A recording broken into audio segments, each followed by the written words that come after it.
Muy buenas para todos, saludo cordial. Bienvenidos al tercer módulo del diplomado en Pedagogía de la Cultura Física y el Deporte. En esta primera sesión estaremos hablando respecto a los procesos del desarrollo infantil, haciendo un enfoque especial y específico a todo lo que tiene que ver con el desarrollo motor del niño. El objetivo de esta primera sesión es poder identificar las etapas del desarrollo infantil eh, desde el punto de vista del desarrollo motor, desde la perspectiva motora, y profundizar en cada uno de los principios que nos va a ir eh, la literatura describiendo. Es importante conceptualizar el desarrollo infantil desde diferentes etapas. Sabemos que es un proceso que se da por etapas, que es de carácter dimensional, en donde se adquieren distintos patrones y distintos comportamientos y que es del carácter activo del sujeto. Más adelante en una gráfica explicaré mucho mejor qué tiene que ver cada uno de estos cuatro conceptos dados desde el punto de vista del desarrollo infantil como proceso. Eh, Aquí les traigo una definición un poco extensa, pero certera en cada una de sus definiciones por Sousa en el 2014, en donde él establece que el desarrollo infantil es parte fundamental del desarrollo humano, que es un proceso activo y único para cada niño, expresado por la continuidad y los cambios en las habilidades motoras, cognitivas, psicosociales y del lenguaje, con adquisiciones cada vez más complejas en las funciones de la vida diaria y en el ejercicio de su rol social. El periodo prenatal y los primeros años iniciales de la infancia son cruciales en el proceso de desarrollo, lo cual constituye la interacción de sus características biopsicológicas heredadas genéticamente con las experiencias que ofrece el entorno. El alcance del potencial de cada niño depende del cuidado que responde a sus necesidades de desarrollo. Entonces, tener en cuenta las palabras clave aquí, que es un proceso activo y único para cada niño, en donde existen cambios a nivel motor, cognitivo, psicosocial y del lenguaje, en donde existen adquisiciones desde el punto de vista del proceso y de las etapas que son cada vez más complejas en cuanto, en cuanto el niño va creciendo desde el punto de vista cronológico, en donde hay una interacción desde lo psicológico y desde lo genético de todos aquellos aspectos hereditarios que vienen de los padres y en donde se busca tanto y en donde específicamente está todo caracterizado o más bien influenciado por las experiencias que le ofrece el entorno y el medio ambiente al niño. El alcance del potencial que va a tener cada niño pues va a depender obviamente de sus necesidades de desarrollo. Aquí traigo esta gráfica que resume más o menos, o bueno, tenemos diferentes variables desde el cómo se define hasta del por qué se caracteriza o cómo se caracteriza el desarrollo infantil. Desde la definición era lo que tratábamos inicialmente de que es un proceso que es individualizado, más adelante lo veremos desde el aprendizaje también, que comienza desde la concepción y continúa durante toda la vida.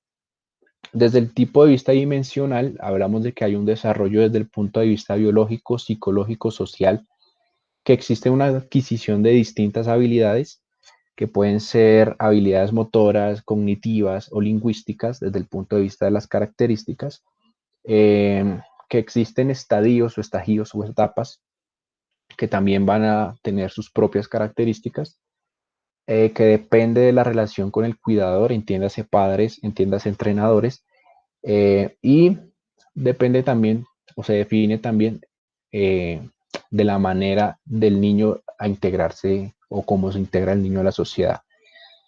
Desde el punto de vista de la influencia, hay cuatro aspectos principales. El, el primero es los aspectos del embarazo. Se conoce que todo lo que viva el niño durante el periodo de gestación va a afectar posiblemente el desarrollo de ese ser humano. Desde el punto de vista de los aspectos propios del niño, aquí hablamos desde las generalidades en cada uno de estos aspectos de factores intrínsecos y extrínsecos a afectar al niño, ¿no? Aspectos propios del niño tienen que ver también mucho con el nacimiento, si existió prematuridad o bajo peso al nacer, y aspectos ya mucho más del entorno en cuanto al crecimiento o enfermedades que tienen que ver de tipo hereditario. Aspectos del cuidado de los niños, la salud mental de la madre, el desarrollo cognitivo de los padres, la relación e interacción de los padres que los padres tengan con el niño. Y por último, se habla de las condiciones socioeconómicas que hacen parte del entorno que va a afectar de cierta manera o influenciar mucho el desarrollo de ese niño. El desarrollo infantil adecuado lleva a, estas son algunos resultados de distintas investigaciones que nos plantean Sousa y Ramalho en el 2015. Y es que un buen desarrollo infantil puede llevar a un mejor rendimiento escolar, a una facilidad de relacionarse, a tener una menor desventaja social, un mejor desempeño cognitivo y mejores condiciones socioeconómicas, tanto de trabajo como de la calidad de vida. Es por eso que es un proceso verdaderamente importante en todos los seres humanos. Un buen desarrollo infantil implica garantías a nivel de la calidad de vida y muchos beneficios desde el punto de vista social. Eh, Dice que es inadecuado, un desarrollo infantil inadecuado, esta es la otra cara de la moneda, lleva a un ingreso mensual bajo y peores condiciones sociales, retrasos en el desarrollo del lenguaje cognitivo y motor, problemas en el rendimiento académico, problemas de conducta, agresividad y dificultades emocionales, y al igual que dificultades en las relaciones y en el desarrollo social. Entonces, si lo vemos desde el punto de vista pedagógico, ¿cuánta influencia podemos tener nosotros en el desarrollo infantil del niño y cuánta responsabilidad tenemos a la hora eh, del manejo adecuado en estas edades? Entrando un poco en materia, ya desde el punto de vista del desarrollo motor, hablamos de que es el conjunto de todos los cambios que se producen en la actividad motriz, esto ya es más específico a lo psicomotor, de un sujeto a lo largo de su vida. Es el proceso también de adaptación que va a determinar el dominio de sí mismo y del ambiente, alcanzando la capacidad de utilizar sus capacidades motrices como medio de comunicación en su esfera social, y va a ser el proceso también que se manifiesta de manera progresiva entre la integración motriz y los diferentes comportamientos en cuanto a los modelos de intervención y de aprendizaje que se le apliquen al niño. El desarrollo motor está influenciado básicamente por tres aspectos que son la maduración motora, el crecimiento y el aprendizaje motor. Vamos a verlos uno por uno y vamos a abordar cada uno de los principios y de las particularidades que tiene cada uno de estos componentes del desarrollo motor. Desde el punto de la maduración biológica sabemos que es un proceso fisiológico que está determinado genéticamente, que es muy o tiene mucha dependencia de la heredabilidad y que está determinado, determinado genéticamente por el cual un órgano o un conjunto de órganos permiten a la función por el cual es conocido ejercer libremente y con el máximo de eficacia. Particularmente en este aspecto de la moderación motora nos enfocamos tanto en el sistema muscular y en el sistema nervioso, mucho más principalmente en este último, en el sistema nervioso, ya que es el sistema precursor y el sistema principal de todo el desarrollo motor y es el que ejerce el dominio y el que manda la partida, determinar cualquier movimiento. Eh, Existen distintos principios desde el punto de vista de la maduración motora. Eh, Estos se denominan principios generales de la maduración. Entonces vamos a verlos uno por uno. Existe uno, 2, 3, 4, 5, 6 principios que determinan la maduración motora. El primero se reconoce como el principio de orden, quiere decir que la maduración es un proceso ordenado que no es de características aleatorias, que en todos los sujetos, independientemente de quién sea, se realiza siguiendo la misma secuencia, aunque no con la igual correspondencia en el tiempo. Es decir, son los mismos procesos que en algunos se pueden llevar más rápido y en otras personas puede ser más lento, pero siempre sigue un orden eh, y no discrepa en ninguna de las personas.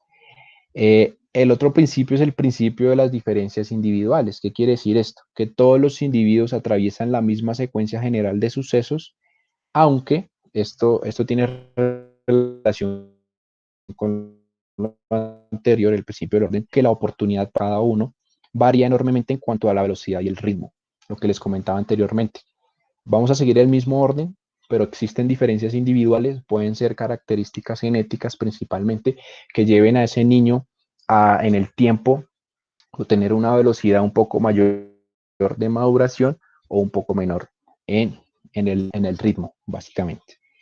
En cuanto al principio cefalocaudal, se menciona que la maduración del sistema nervioso se realiza siguiendo una orientación cefalocaudal, es decir, desde la cabeza hasta la parte más inferior, que es la caudal. Eso va a implicar que el control voluntario de la motricidad pues va a pasar de la cabeza a los pies. Entonces este principio es entendible, ¿no? De próximo a lo distal, habla de que las funciones motrices maduran antes que es las zonas más cercanas a la línea media del cuerpo, es decir, lo proximal, que las más lejanas.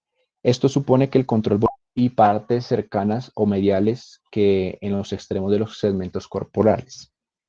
El principio de lo general o específico habla de que el control de la musculatura se adquiere primero en agrupaciones, en conjuntos de músculos o en grandes grupos musculares, y posteriormente se va especificando el control para cada músculo individualmente. Entonces, primero un grupo de músculos, después un músculo solo o individual. Principio del periodo crítico. Aquí vamos a hacer un poco más de énfasis porque lo vamos a nombrar más adelante, y es que se dan periodos de tiempo en los que el organismo es especialmente sensible a la presencia o ausencia de algunos estímulos. Esto es lo que llamamos nosotros o se reconoce normalmente como las fases sensibles. En este caso, traemos el nombre de principio de periodo crítico. En cuanto al tema del crecimiento, hablamos de que el crecimiento, a diferencia de la maduración, tiene en cuenta o consiste básicamente en el aumento y el número y tamaño de las células de un tejido, un órgano o un ser vivo. A diferencia del proceso de maduración, que lo que supone es un cambio en la función de los órganos, este es una modificación tanto en la estructura de los tejidos y de los órganos que implica una multiplicación celular. Entonces, cuando vamos creciendo, vamos multiplicando las células, se van creciendo, eso implica un aumento en la longitud, un aumento en el peso de ese órgano y un aumento a nivel perimetral. Este crecimiento va a estar afectado o va a estar implicado por aspectos como la herencia, la etnia, el género o el sexo y aspectos cronológicos. Desde el punto de vista de los principios, al igual que la maduración, existe pues una serie de principios. El primero es el de progresión y amortiguamiento, que trata básicamente es que el aumento relativo de las dimensiones corporales es tanto mayor cuanto más joven se es. ¿Qué quiere decir esto? Que al principio el crecimiento se efectúa de manera muy rápida, pero al aumentar la edad se hace más lento el proceso hasta no llegar a presentarse. Entonces, hay una progresión y después llega un amortiguamiento. Normalmente se han establecido edades que los hombres hasta los 21 y las mujeres hasta aproximadamente los 20 o 19 años de edad. Desde el principio de la disociación, se habla que las partes del cuerpo no aumentan todas en conjunto. ¿Qué quiere decir esto? Que no aumentan ni en las mismas proporciones según sus funciones y complejidad de la estructura. Algunas crecen con mayor rapidez que otras. Esto depende mucho de, eh, por ejemplo, cuando tenemos una edad o cuando el niño está en una edad mucho más pequeña, tienden a ser un poquito, a tener un poco la cabeza más grande que el cuerpo. Después van creciendo un poco más las extremidades superiores, junto con las extremidades inferiores, y así se va a ir disociando el tamaño de cada una de las partes del cuerpo. En cuanto a la variación del ritmo, se habla de que el crecimiento es un proceso continuo en el que difícilmente se pueden verificar detenciones o saltos. ¿Qué quiere decir esto? Que se pueden producir o periodos de crecimiento mucho más altos como periodos de crecimiento muy cortos. En, este, en este caso es donde entra la alternancia. El principio de alternancia habla de que el crecimiento en estatura y grosor no siempre va junto ni se manifiesta uniformemente. Generalmente se habla que de los 2 a los 4 años hay un predominio del crecimiento en anchura, que posteriormente de los 5 a los 7 años, esto tanto en niñas como en niños, existe un crecimiento en longitud. Después de los 8 a los 10 años hay un crecimiento nuevamente en anchura. De los 11 a los 15 es el último crecimiento preferente a la estatura. Ellos lo llaman en el estirón puberal, que es cuando uno más crece. Y de los 16 a los 19 años hay el último incremento en anchura en cuanto a lo que tiene que ver con la masa muscular. El principio del antagonismo refiere que existe antagonismo entre la forma del cuerpo y la masa del mismo. Esto quiere decir que al aumentar la masa del cuerpo, es decir, el peso, las proporciones corporales se difuminan y se tiende a formar menos definidas y más redondeadas. Desde el punto de vista del principio de gradientes, dice que existe un mayor grado de aproximación al tamaño adulto en las partes distales de los segmentos corporales que en los proximales. Esto tiene mucha relación con el aspecto de el principio que vimos anteriormente de lo próximo a lo distal. Desde el punto de vista del periodo crítico, tiene mucha relación al anterior que vimos, y es que el periodo crítico es el periodo de tiempo en el que el organismo presenta especialmente una gran sensibilidad a la presencia o ausencia de los distintos factores, tanto ambientales, medioambientales que se presenten. Y en cuanto al principio de alcance, que es el último, dice que si por enfermedad, mala alimentación u otra causa de crecimiento se detiene durante un tiempo no muy largo, una vez recuperado el equilibrio, el crecimiento experimenta un impulso que permite superar lo perdido y recuperar su dinámica de crecimiento. Entonces, es muy importante que en estas edades se cuide el aspecto alimenticio, y muchas veces por las enfermedades tiende a ese periodo pausarse. Sin embargo, posteriormente va a seguir con su crecimiento normal. Entrando un poco a lo que tiene que ver con el aprendizaje motor, hablamos de que el aprendizaje motor es el cambio relativamente estable que ocurre en un individuo y que le permite realizar el movimiento apropiado para la consecución de un objetivo. Este ya tiene un enfoque más cercano a lo que tiene que ver con el movimiento corporal, que está ligado básicamente a la función del sistema nervioso y a la función del sistema muscular. El sistema nervioso madura, sistema muscular madura, y ambos nos van a permitir realizar movimientos corporales un poco más avanzados. Recordar que es un proceso de carácter neural y también muscular, ¿no? Los principios del aprendizaje motor, aquí vamos a hacer énfasis en los tres principales. Se habla del refuerzo, de la retención y de la transferencia. Normalmente, desde el punto de vista del aprendizaje motor, tal y como se explicó anteriormente, es que debe existir un cambio relativamente estable en el tiempo que le va a permitir a ese niño realizar un movimiento más apropiado para la consecución de un objetivo. Hablamos desde el punto de vista del gesto técnico, de poder pasar de esos movimientos reflejos y rudimentarios a los que verdaderamente le van a ayudar a cumplir con el objetivo dentro de un deporte o en la vida diaria, independientemente de que sea deportivo. Entonces, los principios del aprendizaje motor lo que nos van a permitir es, o bueno, a partir de la ejercitación o a partir de la práctica, siempre se va a permitir mejorar las ejecuciones y al mismo tiempo hacerlas permanentes en la memoria. Entonces, tiene que ver mucho con el sistema nervioso desde el punto de vista de la memoria en cuanto a lo cerebral. Desde el punto de vista del refuerzo, para entrar en materia, desde los principios del aprendizaje motor, se habla que para que una ejecución se aprenda verdaderamente debe ser reforzada. Esto es, si tras una ejecución el sujeto recibe un premio, pues tratará de repetirla posteriormente. Si por el contrario recibe un castigo, tratará de evitar la ejecución. Desde el condicionamiento operante se tiene que existen refuerzo y castigo.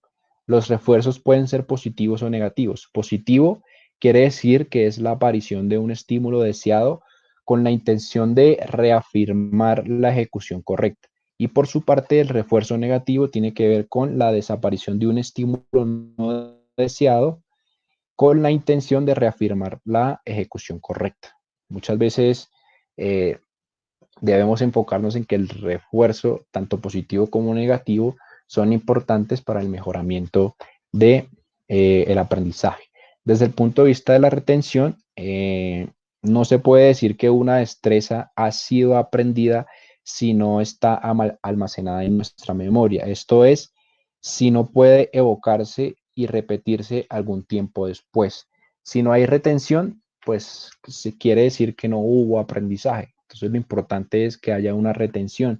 Algunos lo llaman automatización de los movimientos, pero desde el punto de vista de los principios habla de la retención.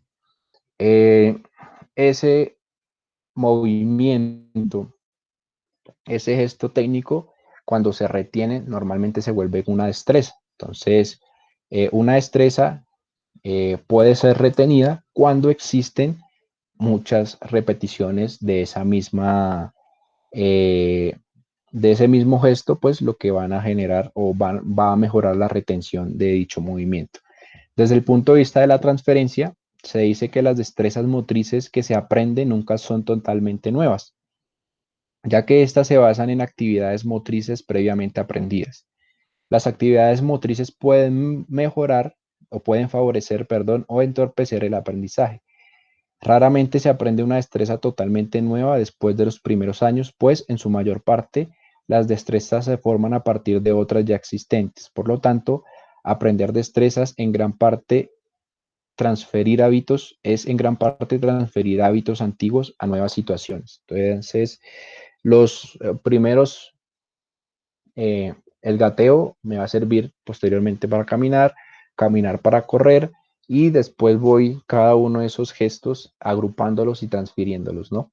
Esto es lo que nos quiere decir el principio de transferencia. Las clases de aprendizaje motor encontramos tres, desde lo que menciona Sánchez Bañuelos. El aprendizaje motor se produce por la ejecución de las destrezas y estas pueden ser alcanzadas por procedimientos como la imitación o la observación, la transmisión de la información y el descubrimiento. El aprendizaje por observación e imitación es cuando un niño comienza a jugar con sus amigos. Esto es un ejemplo, alguna disciplina deportiva en el patio y que no haya recibido instrucción docente, él, desde lo observado, podrá realizar los primeros movimientos de dicha disciplina. Entonces, normalmente no tenemos que tener un vigilante allí o un entrenador, sino que a partir de la observación y la imitación, el aprendizaje se genera. Entonces, por eso normalmente somos nosotros los docentes quienes ejecutamos primero los ejercicios o las distintas tareas para que el niño observe lo que tiene que hacer y a partir de la observación y posteriormente la imitación pueda ejecutar dicho gesto técnico. Desde el punto de vista de la transmisión de la información verbal, aquí se habla de la descripción. ¿Qué quiere decir esto? Este tipo de aprendizaje consiste en realizar movimientos a partir de las órdenes, instrucciones y explicaciones verbales, por lo regular abstractas. Existen en el mercado numerosos manuales que instruyen sobre cómo jugar tenis o judo. El aprendizaje que se obtiene en estos casos es por transmisión de la información. Este tipo de aprendizaje resulta muy complejo para los niños porque, por lo que su uso debe quedar restringido. Esta parte restringida desde el punto de vista de inculcarlo a los niños, ¿no? Más información, mucho más observación, imitación y descubrimiento, que lo hablaremos más adelante. Este se usa mucho desde el punto de vista de la lectura de un libro, o más desde la teoría que desde la práctica. Desde el punto de vista del descubrimiento, se habla de que las ejecuciones no se alcanzan porque el sujeto haya sido instruido en ellas, sino que sucede que él mismo establece determinadas relaciones. La multitud de situaciones que se plantean en las disciplinas deportivas, tanto colectivas e individuales, eh, no permiten tener aprendidas todas las respuestas. ¿Qué quiere decir esto? Que al disponerse de patrones básicos, las situaciones nuevas deben crear una nueva ejecución. Entonces, el chico va a descubrir cuáles son esas oportunidades y esa gama de oportunidades que puede tener de ejecutar un movimiento de la manera correcta. Entonces, él mismo, a partir de las distintas tareas que se les coloquen o la resolución de problemas, va a poder descubrir cuál es el movimiento indicado para poder realizar el gesto técnico. Existen factores que permean o que están ligados muchos al aprendizaje motor. Desde el punto, aquí volvemos a tocar la maduración y el crecimiento, pero entendamos que el aprendizaje es individual, siempre va a ser individual. Existe, y pues estos son los distintos factores que pueden afectarlo, ¿no? Desde el punto de vista de la maduración, se habla que el sistema nervioso, que es el predominante desde el punto de vista del aprendizaje motor y desde todas las estructuras, pues que es el que manda las señales y el sistema motor, o en este caso la neurona motora es el que la ejecuta, incide o la maduración del sistema nervioso incide en el aprendizaje desde dos puntos de vista.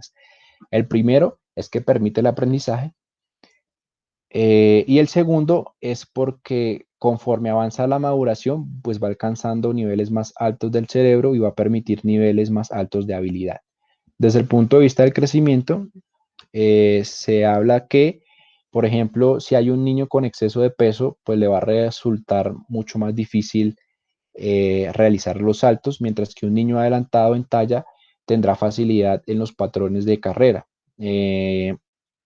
Digamos que los patrones motores se van a ver favorecidos o entorpecidos, por decirlo así, por las dimensiones corporales. Básicamente eso era lo que se quería explicar con el ejemplo. Hay algo aquí que se llama cualidades innatas, tiene que ver mucho con la genética y con la heredabilidad. Todos los sujetos o los seres humanos estamos especialmente dotados para realizar algún tipo de destreza motriz. Hay algunos que son buenos haciendo malabares, otros que son buenos desde el punto de vista de la técnica con un elemento, otros que tienen cualidades en los saltos, en la carrera. Entonces, en este caso, son cualidades que el niño o la niña pueden tener de manera innata. Condición física tiene mucha relación a que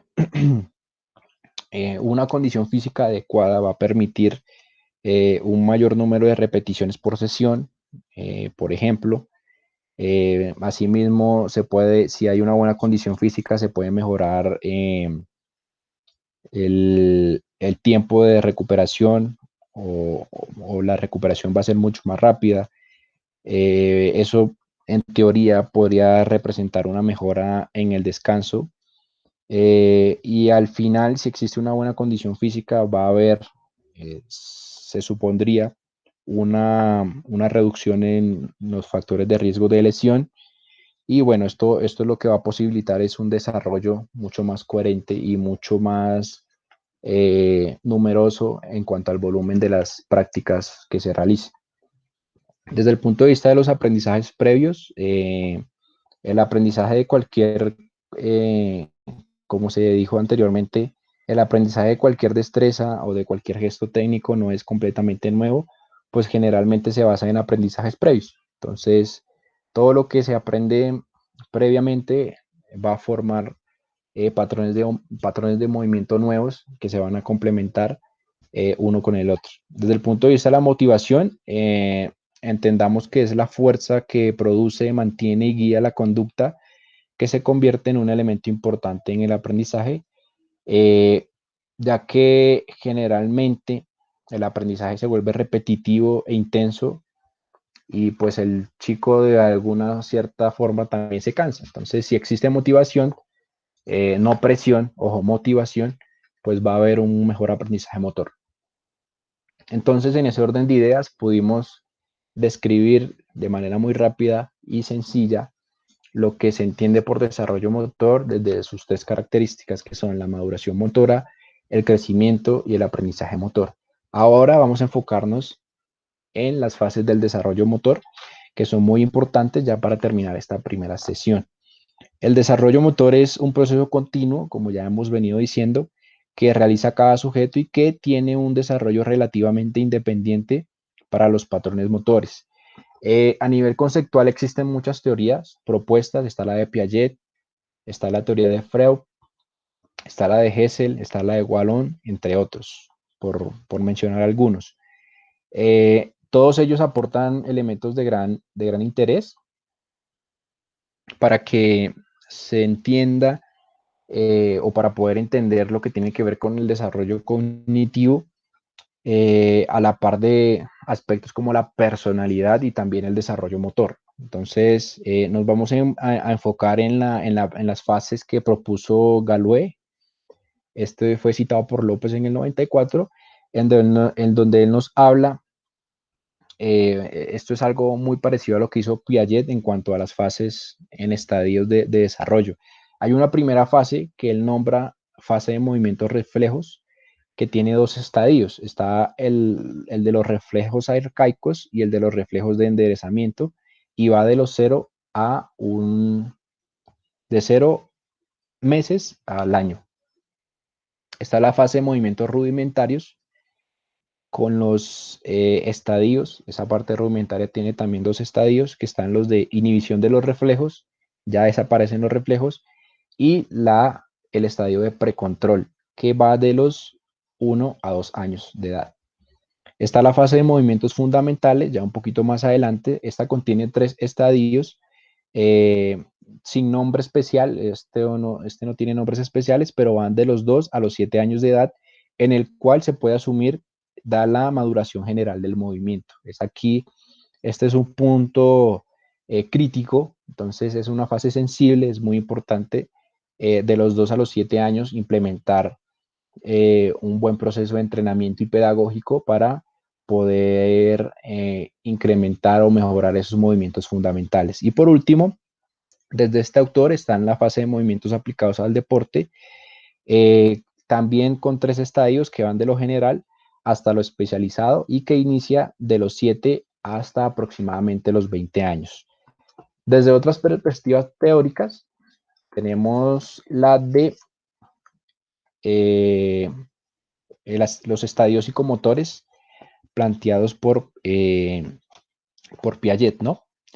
Entonces, en este caso, vemos el estadio número 1, que va de los 0 a los 2 años de la edad cronológica, entiéndase, ¿no? Y su principal característica psicomotora son las ejecuciones simétricas a nivel de los miembros superiores. El método de reproducción en estas edades se reconoce como el mimetismo. Es en donde el niño lo que hace es la reproducción de la actitud tal y como la observa. Entonces siempre imita todo lo que el profe o todo lo que la mamá o todo lo que el papá realiza. Entonces, ojo con estas edades, que es muy importante cuidar el que hacemos. El estadio número 2 va de los 2 a los 3 años. Aquí ya no se pasa al mimetismo, sino que el modo de reproducción o de lo motriz se da a partir de la copia. Que a diferencia del mimetismo, pues el niño ya puede seguir realizando el modelo de movimiento, aunque con disminuciones representativas hasta que desaparece. Entonces aquí el niño copia parte de las cosas que se realizan. En el estadio número 3, que va de los 3 a los 5 años, los autores nos hablan que el modelo de representación de la motricidad es la representación inmediata. ¿Qué quiere decir esto? El niño representa o presenta más bien la capacidad de aprehender dos elementos, ya que inicia el recurso de la imagen mental. Esto quiere decir que ya en este estadio se presentan comportamientos del niño a través de lo que él piensa y quiere, sobrepasando las percepciones, sobrepasando las percepciones recibidas. Entonces aquí ya el niño comienza a tener un control un poco más individualizado de los movimientos, en donde utiliza su imaginación o su imagen mental para establecer comportamientos. En el estadio número 4, que va de los 5 a los 8 años, se habla de que esta ya es una edad un poco más escolar, ¿no? Entonces ya los niños están en etapa escolar. Eh, Aquí se plantea un poco desde el aspecto psicológico, ya que comienza a encontrarse una imagen de sí mismo alrededor de un eje. Desde el punto de vista de la presentación, es un estadio de imitación diferida. ¿Qué quiere decir esto? Que el niño se apoya en imágenes mentales para el reemplazo a los modelos de movimientos que ya no están al alcance de su vista, pudiendo repetir o reproducir después de cierto lapso de tiempo sin necesidad de haber empezado a hacer la imitación de manera simultánea. Entonces, no realiza el movimiento de imitación en el momento exacto en que lo ve, sino que lo representa en su cerebro y posteriormente, después de cierto tiempo, lo realiza. Y de 8 años en adelante, se dice que la reproducción de la motricidad está dada por la imitación mediata. No inmediata, sino mediata, perdón. No inmediata, no, sino mediata. ¿Qué quiere decir mediata? Que el niño memoriza gran cantidad de movimientos y puede reproducirlos casi en el mismo orden en el que se le están presentando. Entonces aquí ya entran los recursos más específicamente desde el punto de vista de la reproducción con un mínimo error. Entonces, qué importante es esta etapa. Este es un periodo crítico porque si se dan cuenta, tiene la capacidad de memorizar gran cantidad de movimientos. Entonces es aquí en donde debemos tratar de eh, tener la mayor diversificación y tener la mayor cantidad de movimientos representativos para que el niño pueda tener más adelante lo que llamamos buena motricidad, tanto gruesa como fina, y aspectos más relativos desde el punto de vista de las diferentes capacidades coordinativas y aprendizajes que se puedan generar en estas distintas edades. En ese orden de ideas, pudimos en esta pequeña sesión resumir todo lo que tiene que ver con el desarrollo infantil, pero más específicamente desde el desarrollo motor, teniendo en cuenta que influye mucho de la maduración de los distintos sistemas, más específicamente el sistema nervioso y el sistema muscular, que está vinculado mucho, que están vinculados ambos a todo lo que tiene que ver con el control motor, con el aprendizaje motor. Vimos cada uno de los principios desde cada uno de los puntos de vista eh, de, del desarrollo motor, el crecimiento y por último el aprendizaje motor, ¿no? Entonces espero haya quedado ya como conclusión, haya quedado ese aprendizaje de todas las oportunidades que tenemos de reconocer por estadios y esos periodos críticos, esas fases sensibles, en donde nosotros podemos entrar desde lo pedagógico y también desde el punto de vista práctico a poder desarrollar en el niño un aprendizaje adecuado desde el punto de vista motor. Muchas gracias. Estas son las referencias por si quieren consultarlas.